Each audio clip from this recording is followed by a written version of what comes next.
Chapter 5. Seeds sown deep in moonlit's glow, monstrous magical menaces grow. The morning sunlight trickled over Scruffyness, bathing the sweaty, soggy and stinky mess in warm, brilliant light. Not many Scruffs were awake this early in the morning, but the ones who were scurried and schemed, carrying out their secret plans. One such Scruff was Tin Can Crud. From his home, a large crack in a cobblestone wall, he peeked outside and discovered the glowing seeds. He presumed the glow was of sparkling gold and quickly returned inside to dress.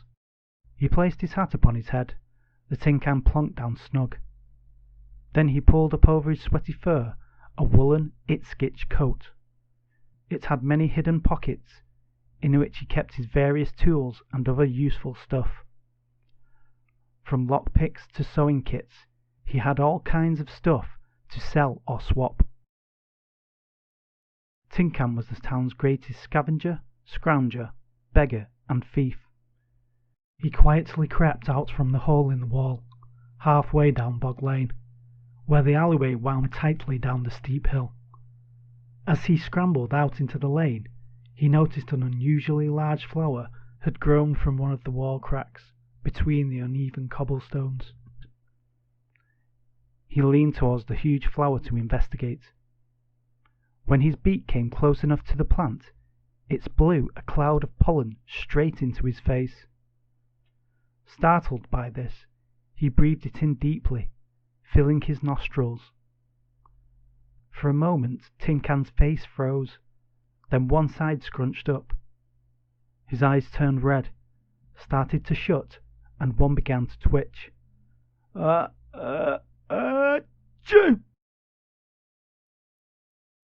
The huge sneeze echoed between the alley walls, sounding like a choir of Scruffs collectively sneezing to a crescendo. He quickly covered his mouth, hoping the loud ejection had gone unheard by the sleeping Scruffs. Tin Can sniffed up a long, wobbling string of yellow snot, which dangled from his beak, then wiped it onto his sleeve. He pulled a pair of scissors from an inside pocket and snipped the flower from the wall. Jumping onto the flower, he stomped it into the mud, whilst rubbing his paws together and sniggering. Scruffs hated everything green that grew, especially leaves and vegetables, which they would never, ever eat. To them, nature was separate. If it got in their way, they chopped it down. Tin Can scurried away down Bog Lane, around the winding corners, through crumbling tunnels and over wobbly bridges, down the hill towards the Great Squidge. As he scampered along, he noticed more and more flowers popping promptly from many nooks and crannies.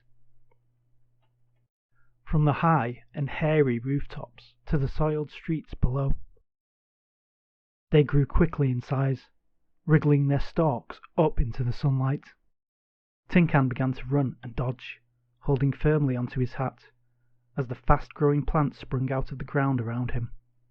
He was good at dodging, and rarely ever got caught. If a Scruff couldn't catch him, then there was no way a plant was going to, or so he thought.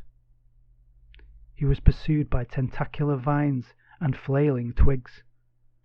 Running backwards down the hill, he fought them off, until he tripped on a stray stone and fell into a backwards roll.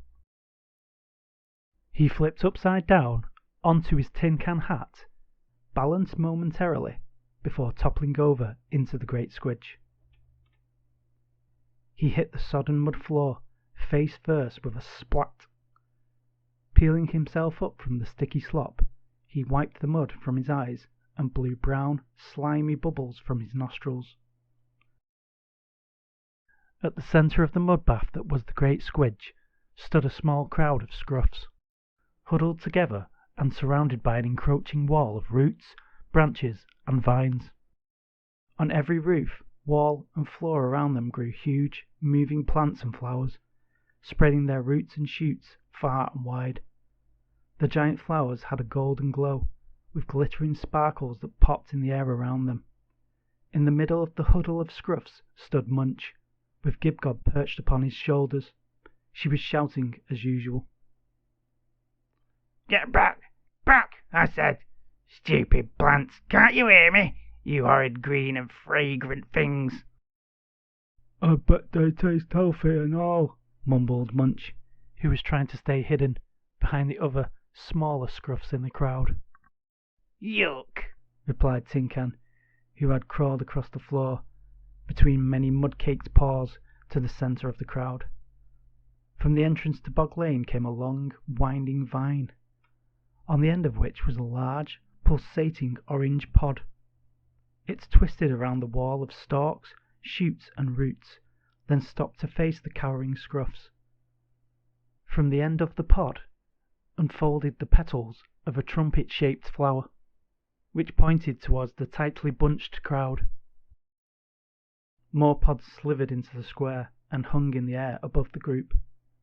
There were many shapes and sizes of brightly coloured pods, which pulsed with the brilliant glow of the Sprig's magic. All of a sudden they unfurled their trumpets, and one by one blew a rain of seeds down upon the Scruffs. The seeds stuck in their fur, their clothes, and their wigs. They were buried in deep, causing an all-over itch, which the Scruffs struggled to scratch. They started to wiggle and jiggle as tiny roots spread quickly from the seeds, covering their bodies. Fabulous flowers of many colours popped out from their fur. Gibgob sprouted a large red rose from her wig. "Do something! Quick!" she shouted at Munch, before woefully adding, "It smells nice!" Her face became contorted with disgust. Meanwhile, Munch and the rest of the crowd were busy being covered in roots and flowers, unable to do anything to stop them. Tin Can crawled out from under their trotting feet, through the mud, and pulled himself upright. He looked at the others. They danced around, struggling with the flowers, which now covered them. Frantically, they itched their fur with their claws, and bit off flowers with their teeth. Tin Can's eyes widened, as he suddenly remembered something important. He quickly opened up his woolly coat, and from the inside pockets pulled out a pair of scissors, and held them in the air. "I'm out of here!" he shouted above the rabble's babbling moans. He hurried toward Bog Lane, where a fence of woven branches blocked the way. Snipping through the twigs and vines, he cleared a path, which the Scruffs frantically followed him up. All along the winding lane grew branches and roots, looping and twirling over roots and walls, in through windows and out of doors. The small gang of Scruffs cut their way up the path, passing huts which had been brought to life, now puppets of the plants. The house-plant monsters had window eyes and door mouths, which opened and closed like snapping jaws. They roamed over the rooftops, crawling along on their roots and gobbling up Scruffs, trapping them inside their stomach rooms. The gang of Scruffs hid against the walls as they crawled up the lane, over the garbage and mud, through the filth and muck.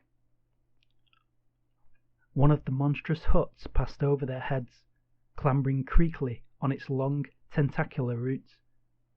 The group froze still beneath the shadow of the hut. Tin Can lay motionless in a puddle, afraid to move even a little. Finally, the stalking house lurched away over the rooftops, squashing woolen thatch and crumbling chimneys as it stood on them. Once it had disappeared, the Scruffs picked themselves up and scurried up Bog Lane, following Tin Can to his crack in the wall. A few of the bunch tried to enter the hole at the same time, filling the crevice with a furry dough of squashed Scruffs. The ones behind piled into them, desperately mushing the heap of Scruffs tightly together, until they burst through with a pop. Inside, Tin Can had burrowed a long, thin passageway into the dirt behind the wall, which was currently filled halfway to the top with a dazed and grumpy pile of Scruffs. He clambered over them, wobbling to the top of the mound. He then folded himself into a ball and rolled forwards, down the heap and towards a door at the end of the passage. It was made from mismatched fragments of scrap wood and rusted metal, with an oversized keyhole in a big, sturdy lock. Tin Can looked around, searching for Gibgob, who was lying at the bottom of the pile, squashed beneath Munch's bulbous bottom. Tin Can lifted his tin can hat and quickly bowed his head. Down into his hand dropped a large, black key, which was sturdy and strong and very heavy. He wriggled and jiggled it around in the lock, until all of a sudden there was a sound. A click, followed by a clank, and then a clonk. Tin Can opened the door slightly and sneakily slipped inside. The door closed and clicked shut, just as Gibgob opened an eye. "Get off me, you great lumbering blob!" she wheezed, breathless, at the bottom of the pile. Munch lifted himself off the ground, leaving enough space for Gibgob to crawl out. She coughed up her wig, straightened it back onto her bald head, then crawled over to the keyhole. Leaning in closer, she peeked inside with her beady eye, hoping to glimpse the treasures hidden within. Behind her, the scruff stack heaved and broke apart as Munch stood up. Smaller scruffs rolled off his back and onto the floor. "My head hurts," grumbled Munch as he leaned against the wall. Gibgob shushed him, pointing at him menacingly. "I have to know what he's hidden inside. Are there chests of lovely shimmering gold? Rainbows of polished, sparkling stones?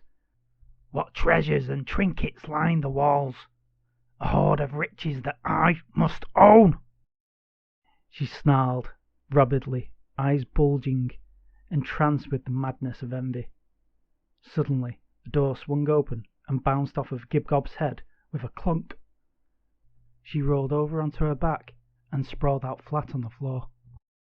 The crowd of scruffs gathered over her, staring down and giggling at the dazed Gibgob. Tin Can poked his beak through the doorway, sniggered and sneered at the toppled Gibgob, shook his head in disapproval, and emerged, carrying 2 armfuls of tools. He laid the piles down upon the floor, cleared his throat, and theatrically announced to the group, "Roll on up, you scruffy lot. I've got things with blades, which cut and cleave. I have shovels and spades to dig up seeds.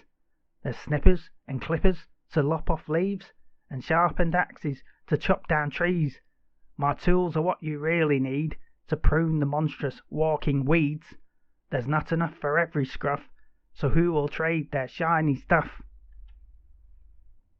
Tin Can loved to give speeches, especially when he traded in the Great Squidge. He would practice his salesmanship in front of a highly polished metal mirror, being so good at it that he often swindled himself. The scruffs in the passage started to rummage in their fur, clothes, hats, and wigs for stuff to trade, tipping the things they found into a small pile upon the floor. They snatched and grabbed at the different tools, squabbling over who had seen what first. In the confusion of the bickering, Tin Can scooped up the small pile of shiny stuff into his arms. Wearing a wide grin upon his grubby face, he began to sort through the booty with his wiggling claws. "Get me up!" demanded Gibgob. Munch rolled her over, and she scrambled to her feet, leaving her wig on the floor.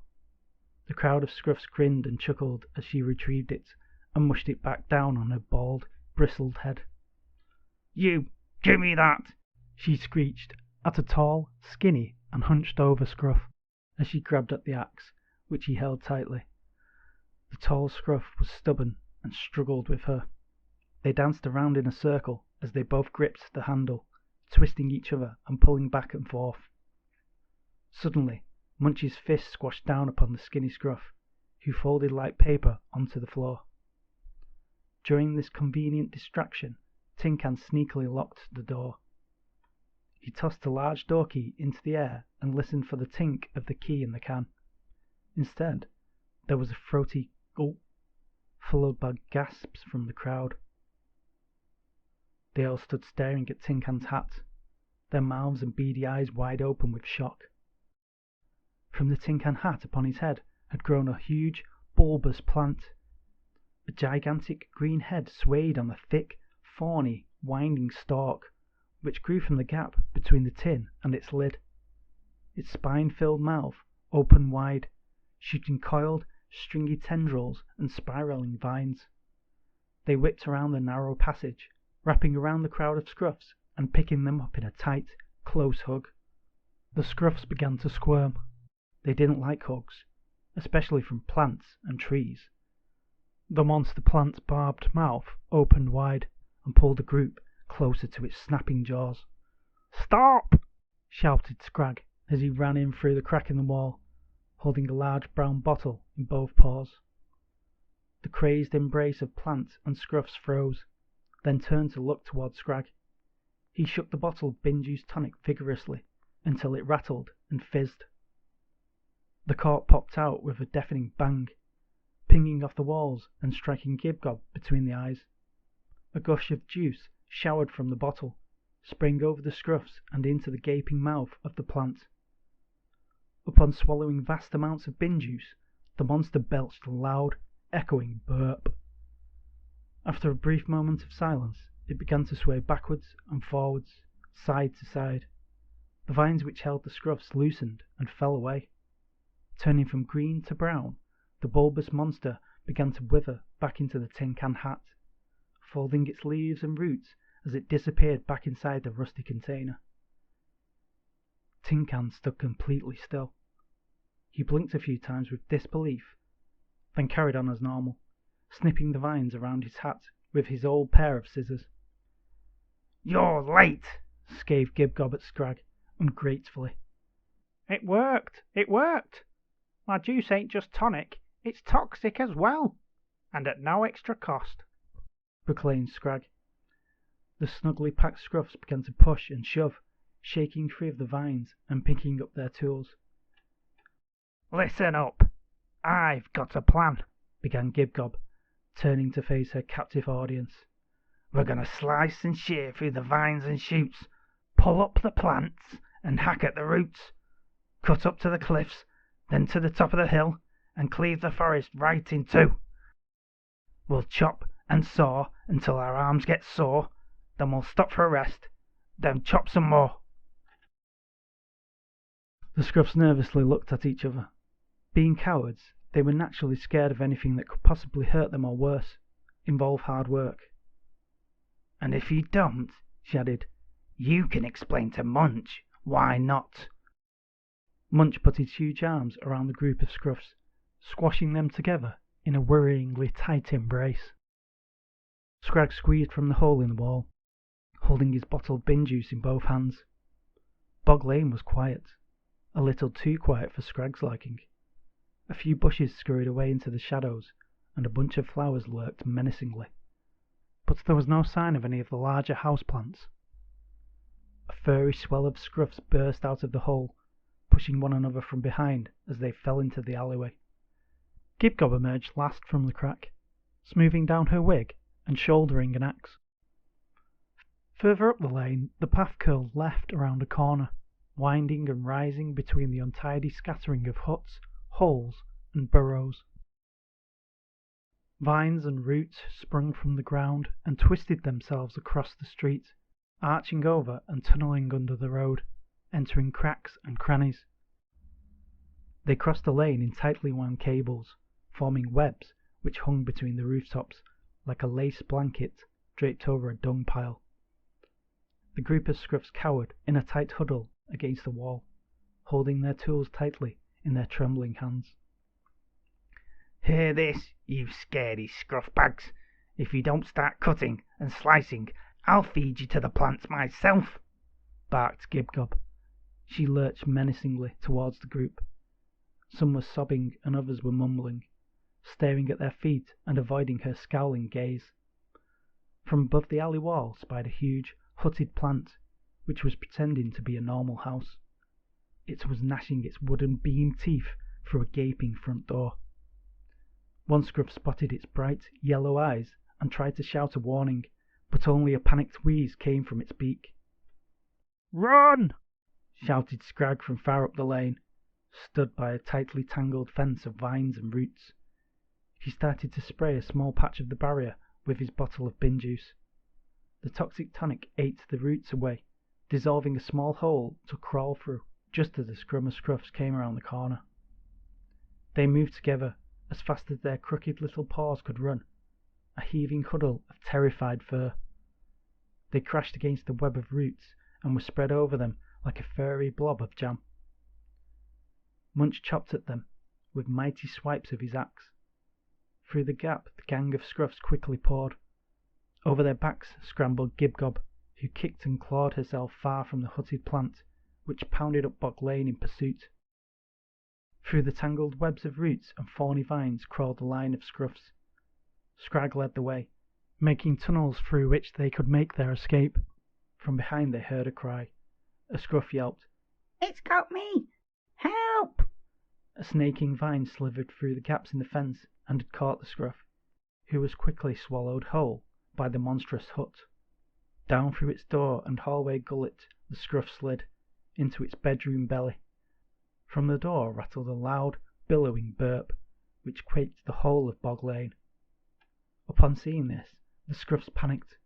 They scrambled faster through the maze of roots, impatiently pushing and shoving one another. Scrag calmly led them up the hill towards his yard, stopping every now and then to swig the bin juice to calm his nerves.